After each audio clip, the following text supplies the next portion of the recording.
Hello students, ये हमारा नया टॉपिक है प्रिंसिपल ऑफ सुपरपोजिशन। तो अभी हम पहले इसकी डेफिनेशन देखते हैं। प्रिंसिपल ऑफ सुपरपोजिशन में क्या होता है? According to this theorem is states that when a number of charges are interacting, then the total force on given charge is the vector sum of the force exerted on it due to all other charges। ठीक है, तो अभी हम इस definition को explain करते हैं कि ये क्या रिप्रेजेंट कर रही है। तो सपोज दैट हमने यहाँ कंसिडर किया कि हमारे पास एक चार्ज क्यू नॉट है। This is a charge Q not, और इस क्यू नॉट चार्ज के से अराउंड ये चार्ज आपका फर्स्ट है Q1, इसकी Q0 से डिस्टेंस R1 है। सेकंड चार्ज आपका Q2 है, जिसकी Q0 से डिस्टेंस R2 है। एक और थर्ड चार्ज Q3 है, जिसकी Q0 से डिस्टेंस R3 है। एक और चार्ज हम कंसिडर कर लेते हैं, इधर आपका Qn है, इसकी Q0 से डिस्टेंस Rn है। Let's consider there are 4 charges. First charge Q1, second charge Q2, third charge Q3 and next charge Qn, or this is a central charge on all charges having same polarity। Suppose that सभी charges की polarity same है और जो central charge है Q0 इसकी polarity भी same है।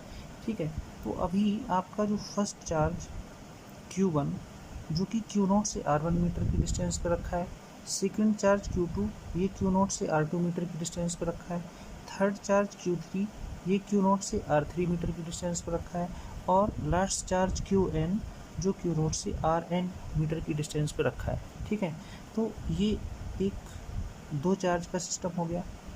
अब ये भी पॉजिटिव ये भी पॉजिटिव, तो ये चार्ज इस पर एक रिपल्सिव फोर्स अप्लाई करेगा। Suppose that force applied by Q1 on Q0 is F1।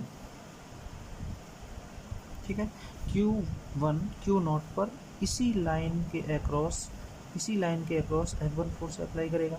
Q2 Q0 पर रिपल्सिव फोर्स अप्लाई करेगा, क्योंकि ये दोनों का नेचर पॉजिटिव है। वो जो फोर्स अप्लाई होगा वो इसी लाइन के अक्रॉस F2 फोर्स अप्लाई होगा। ठीक है, Q3 जो इस Q0 पर फोर्स अप्लाई करेगा वो भी रिपल्सिव फोर्स अप्लाई करेगा, वो इसी लाइन के across repulsive force F3 apply करेगा। ठीक है, उसी तरीके से जो Qn है ये भी इसी लाइन ज्वाइनिंग के अक्रॉस Fn फोर्स अप्लाई करेगा। ठीक है, तो ओवरऑल अब इस Q0 पर ओवरऑल आपके 4 फोर्स अप्लाई हो रहे हैं। First force F1 due to charge Q1, second force F2 due to charge Q2, third force F3 due to charge Q3 and last force Fn due to charge Qn। तो अभी charge central charge Q0 पर apply होने वाला जो net force होगा वो net force in सभी forces के का वेक्टर सम होगा। ठीक है, इसका ये 4 फोर्स आ रहे हैं F1 F2 F3 Fn, इन सभी का वेक्टर सम होगा। यही हमारी सुपरपोजिशन थ्योरम होती है कि किसी भी चार्ज पार्टिकल पर डेवलप होने वाला टोटल फोर्स इंडिविजुअल फोर्सेस के वेक्टर सम के इक्वल होता है। तो यहाँ पर total force F is equal to ये आ जाएगा F1 plus F2 plus F3 plus dot dot dot plus Fn। This theorem is superposition theorem. ठीक है, हम यहाँ से कंसिडर कर सकते हैं let Q1 Q2 Q3 dot dot dot Qn are the source charges and Q0 is test charge। हमने मान लिया कि Q1 Q2 Q3 and Q1 Q2 Q3 and Q1 are the source charges and each central Q0 is a test charge। अब these charges are placed at distances r1, r2, r3 dot dot dot rn from q naught. Then and force applied by q1, q2, q3 dot dot dot qn on q naught are f1, f2, f3 and fn। मतलब जो आपका q1, q2, q3, qn q not पर force apply कर रहे हैं वो आपके f1, f2, f3 और fn है। तो total force F is equal to इन सभी फोर्सेस का वेक्टर सम हो जाएगा। तो F1 plus F2 plus F3 plus dot dot dot plus Fn। This theorem is known as superposition theorem. ठीक है, यही स्टेटमेंट है कि this theorem is states that when a number of charges are interacting to the each other, then the total force on a given charge is vector sum of the force exerted on it due to all charges. This is the superposition theorem. अब हम इस superposition theorem को एक to से explain करते हैं। Suppose that हमने मान लिया यहाँ पर हमारे पास एक कोऑर्डिनेट सिस्टम, ये हमारे पास कोऑर्डिनेट सिस्टम है, इसका ये एक्स एक्सिस और इधर ये बाई एक्सिस और ये आपका ओरिजिन। ठीक है, ये कोऑर्डिनेट सिस्टम है। इस कोऑर्डिनेट सिस्टम में नीचे एक्स एक्सिस है, ये बाई एक्सिस है और यहाँ पर ओरिजिन है। मैथमेटिक्स में आपने ऑलरेडी इसको पढ़ा होगा। अब हमने मान लिया कि यहाँ से एक चार्ज पार्टिकल Q1 रखा है और इधर एक दूसरा चार्ज पार्टिकल Q2 रखा है। ठीक है, और यहाँ से एक थर्ड चार्ज पार्टिकल इस तरीके से ये Q नॉट रखा है। ठीक है, मतलब यहाँ पर एक तीन चार्ज का एक सिस्टम है और all the charges having same polarity, तीनों चार्ज पार्टिकल की पोलरिटी सेम है। ठीक है, क्योंकि ये आपका ओरिजिन है तो फर्स्ट चार्ज पार्टिकल ओरिजिन से r1 मीटर की डिस्टेंस पर है। ठीक है, तो ये जो हमने वेक्टर ड्रॉ किया है इसे बोलते हैं पोजीशन वेक्टर। ठीक है, जो कि फर्स्ट चार्ज पार्टिकल की पोजीशन को रिप्रेजेंट कर रहा है r1। ये r1 is the position vector which represents the position of first charge particle. Similarly r2 जो सेकंड चार्ज पार्टिकल Q2 है वो O से ओरिजिन से r2 मीटर की डिस्टेंस पर है। ठीक है, इसको रिप्रेजेंट करने के लिए यहाँ पर हम वेक्टर ड्रॉ करेंगे r2। ये आपका सेकेंड पोजीशन वेक्टर है जो चार्ज पार्टिकल Q2 की डायरेक्शन को रिप्रेजेंट करता है। सिमिलरली ये थर्ड पोजीशन वेक्टर है r0 जो कि Q नॉट की पोजीशन को रिप्रेजेंट करता है। ठीक है, अब क्योंकि तीनों ही चार्ज पार्टिकल पॉजिटिव नेचर के हैं इसलिए ये चार्ज पार्टिकल इसको रिपेल करेगा, ये इसको रिपेल करेगा।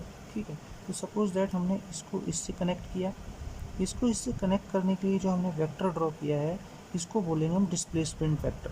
ठीक है, हमने 11th में पढ़ा था। ये position vector r1 first charge particle की डिस्टेंस को रिप्रेजेंट करेगा, सेकेंड चार्ज पार्टिकल की डिस्टेंस को रिप्रेजेंट करेगा पोजीशन वेक्टर r2 और Q नॉट को रिप्रेजेंट करेगा पोजीशन वेक्टर r0 और Q1 और Q नॉट के मिडिल की डिस्टेंस को रिप्रेजेंट करेगा जो वेक्टर उसको बोलेंगे डिस्प्लेसमेंट वेक्टर। ऐसे ही इन दोनों के मिडिल की डिस्टेंस को जो वेक्टर रिप्रेजेंट करेगा वो भी आपका डिस्प्लेसमेंट वेक्टर होगा। तो अभी सपोज दैट इस वेक्टर का नाम रख दिया हमने r01 और इस वेक्टर का नाम रख दिया r02।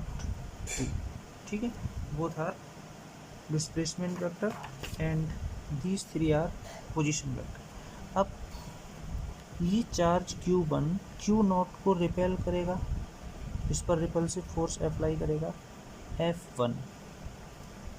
ठीक है, और ये चार्ज Q2 इस Q नॉट को रिपल्सिव फोर्स अप्लाई करेगा तो इसी वेक्टर के अक्रॉस करेगा। F2, ठीक है। मतलब the force F1 is the force applied by Q1 on Q0 and F2 is the force applied by Q2 on Q0। अब इस चार्ज पार्टिकल जो Q0 है इस पर अप्लाई होने वाले जो नेट फोर्स होगा वो इन दोनों फोर्सेस का वेक्टर सम होगा, ठीक है। और इस वेक्टर सम को कैसे फाइंड करते थे हम लोगों ने 11th में लॉ ऑफ पैरेललोग्राम पढ़ा था, वही लॉ ऑफ पैरेललोग्राम हम यहाँ अप्लाई करेंगे। लॉ ऑफ पैरेललोग्राम क्या होता है, ठीक है। हम इस वेक्टर के पैरेलल यहाँ से एक वेक्टर ड्रॉ करेंगे और इस वेक्टर के पैरेलल यहाँ से एक वेक्टर ड्रॉ करेंगे। ये दोनों वेक्टर जहाँ जिस पॉइंट पे कट करेंगे उसको हम इस पॉइंट से कनेक्ट कर देंगे, ठीक है। तो ये जो आपका वेक्टर आएगा डायगोनल वेक्टर, ये रिजल्टेंट फोर्स को रिप्रेजेंट करेगा, ठीक है। यही हम यहाँ से फाइंड करेंगे। तो first of all suppose that let three vectors q1, sorry, three charges q1, q2 and q0 are placed in coordinate system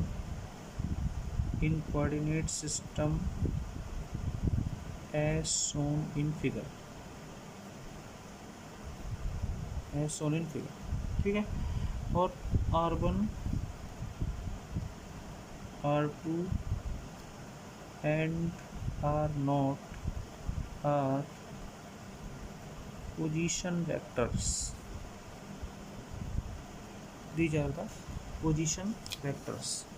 तो अभी हम यहाँ पर ये एक ट्रायंगल कंप्लीट हो रहा है, दिस इज ए ट्रायंगल, ठीक है। तो ट्रायंगुलर रूल के अकॉर्डिंग सपोज दैट हमारे पास वेक्टर 1 है, ये वेक्टर 2 है, सपोज दैट ये वेक्टर ए, ये वेक्टर बी, ठीक है। और अगर मैं इसको इससे कनेक्ट कर देता हूँ, ठीक है, तो जो थर्ड वेक्टर आता है ये ट्रायंगल कंप्लीट कर रहा है, तो ये वेक्टर आता है vector A plus vector B, ठीक है। यही रूल हम इसमें अप्लाई करेंगे। तो अभी आप देखो ये वेक्टर R1, ये वाला वेक्टर R2, ठीक है। और ये वेक्टर क्या कर रहा है, डायगोनल क्लोजिंग साइड को रिप्रेजेंट कर रहा है, इसलिए इस ट्रायंगल में, इस वाले ट्रायंगल में यहाँ पर vector R1 plus vector R01 is equal to आ जाएगा वेक्टर R0। तो यहाँ से vector R1 plus vector R01 is equal to vector R0। तो यहाँ से हम R01 की वैल्यू फाइंड करेंगे, तो vector R01 is equal to आ जाएगा vector R0 minus vector R1, ठीक है। सिमिलरली अगर हम इसका यूनिट वेक्टर फाइंड करेंगे तो unit vector R01 is equal to आ जाएगा vector R0 minus vector R1 divided by modulus of vector R0 minus vector R1, ठीक है। तो हमने अभी यहाँ से एक यूनिट वेक्टर फाइंड किया है R01। सिमिलरली हम यहाँ से ये R02 फाइंड करेंगे, तो R02 फाइंड देखो ये आपका first vector R1, this is vector R2, इन दोनों वेक्टर को क्लोज कर रहा है ये थर्ड वेक्टर, इसलिए this vector plus this vector is equal to this vector आ जाएगा। तो इस ट्रायंगल में हम देखते हैं यहाँ पर vector R2 plus vector R02 is equal to आ जाएगा वेक्टर R0। हमें R02 की वैल्यू फाइंड चाहिए, इसको उधर शिफ्ट कर दो, vector R02 is equal to आ जाएगा वेक्टर R0 माइनस का वेक्टर R2, ठीक है। इसका यूनिट वेक्टर फाइंड करेंगे, vector R02 is equal to यहाँ से vector R0 minus vector R2 divided by modulus vector R0 and vector R2। ये आपका यहाँ से यूनिट वेक्टर क्या होता है, यूनिट वेक्टर फाइंड करने के लिए suppose that A is a vector, तो इसका यूनिट वेक्टर हो जाएगा vector A upon mod of A, ठीक है। तो इस फार्मूले के थ्रू हमने ये दोनों यूनिट वेक्टर फाइंड किए। अब हमें यहाँ से सबसे पहले हम फोर्स F1 फाइंड करते हैं। तो जो फोर्स F1 आएगा वो Q1 और Q0 के मिडिल में अप्लाई हो रहा है, ठीक है। इसलिए यहाँ पर इन दोनों के मिडिल में जो डिस्टेंस है वो आपकी r01 है, इसी डिस्टेंस का यूज़ करेंगे। ठीक है, तो फोर्स F1, यहाँ से force F1 is equal to 1/4πε0 Q1, ये Q0 divided by distance r01, तो डिस्टेंस r01 का मॉड होगा स्क्वायर, और यहाँ से r01 unit vector. Unit vector हमने डायरेक्शन को रिप्रेजेंट करने के लिए यूज़ किया है, क्योंकि हम इसको वेक्टर फॉर्म में सॉल्व कर रहे हैं।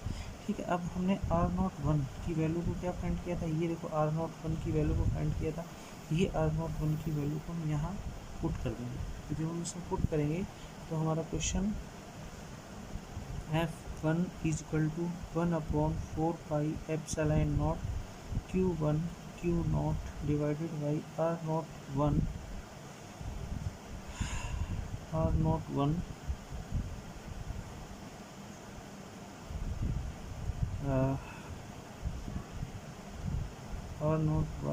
का whole cube and multiply by, यहाँ से इसकी वैल्यू पुट करेंगे r0 minus r1 divided by r0 minus r1 का मॉड। ठीक है, अब हम r01 को ये लिख सकते हैं।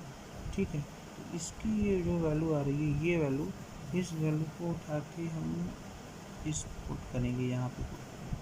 ठीक है, ये स्क्वायर है। अभी जो हम यहाँ पुट करेंगे तो हमारा formula F1 is equal to आ जाएगा 1/4πε0 Q1 Q0 डिवाइडेड बाई, इसकी वैल्यू क्या है, r0 माइनस r1। ठीक है, ये हो जाएगा r0 वेक्टर माइनस r1 का mod whole square into r0 minus r1 vector divided by r0 minus r1। ये इसका इससे मल्टीप्लाई करेंगे तो F1 इज इक्वल टू आ जाएगा 1/4πε0 Q1 Q0 upon r0 minus r1 का होल क्यूब, हो जाएगा r0 माइनस r1। इसको equation number second, equation number third, equation number first आ जाएगा। और यहाँ पे सिमिलरली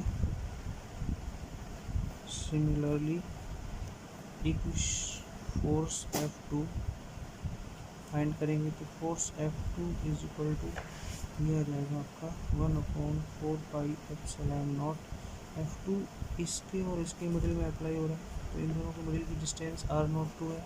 ठीक है, तो हो जाएगी Q2 Q0 डिवाइडेड बाई, दोनों के मिडिल की डिस्टेंस r02 है, r02 मोड का होल स्क्वायर। ठीक है, अब r02 की वैल्यू हमने यहाँ से फाइंड की थी r0 माइनस r2। ठीक है, ये r02 की वैल्यू और साथ में हम यूनिट वेक्टर r02 भी यूज़ करेंगे, तो हम इसकी वैल्यू को इसमें पुट कर देंगे। ठीक है, और r02 यूनिट वेक्टर की वैल्यू को यहाँ पे पुट कर देंगे। ठीक है, और पुट करके जब फाइनली सॉल्व करेंगे तो F2 इक्वल टू आ जाएगा 1/4πε0 Q2 Q0 divided by r0 minus r2 का मॉड का whole cube and r0 minus r2। ये इक्वेशन नंबर सेकंड है। ठीक है, बट हमें क्या फाइंड करना है, हमें नेट फोर्स फाइंड करना है। तो जो नेट फोर्स आएगा वो उन दोनों फोर्स F1 और फोर्स F2 का वेक्टर सम आएगा, जैसे कि हमने यहाँ से देखा है। तो net force F is equal to, यहाँ पे लगाएंगे by superposition theorem, force F1 plus force F2। So force F1 की वैल्यू क्या थी, देखेंगे। फोर्स F1 की वैल्यू थी 1/4πε0 Q1 Q0 r0 minus r1 का whole cube r0 minus r1। इसको पुट कर देंगे, तो जब हम यहाँ पुट करेंगे तो ये 1/4πε0 Q1 Q0 r0 minus r1 का whole cube r0 minus r1 plus F2 की वैल्यू 1/4πε0 Q2 Q0 और r0 माइनस r2 और ये हो जाएगा R naught minus R two. ठीक है, यहाँ से हम 1/4 पाई एप्सिलॉन नॉट और Q1 कॉमन कर लेंगे, इधर बचेगा Q0 कॉमन कर लेंगे, Q1 upon are naught minus R1 का होल क्यूब प्लस में बचेगा R2 upon are naught minus R2 का होल क्यूब। ठीक है, अगर हम इसको समेशन के फॉर्म में लिखेंगे तो ये sigma I very from 1 to n Q0 और 4 पाई एप्सिलॉन नॉट को बाहर कर दो, यहाँ बचेगा QI divided by R naught minus RI to the whole cube. ठीक है, so this is the explanation of superposition theorem. मतलब किसी भी चार्ज पर अप्लाई होने वाला टोटल फोर्स इंडिविजुअल फोर्स के एलजेब्रिक सेट के इक्वल होता है।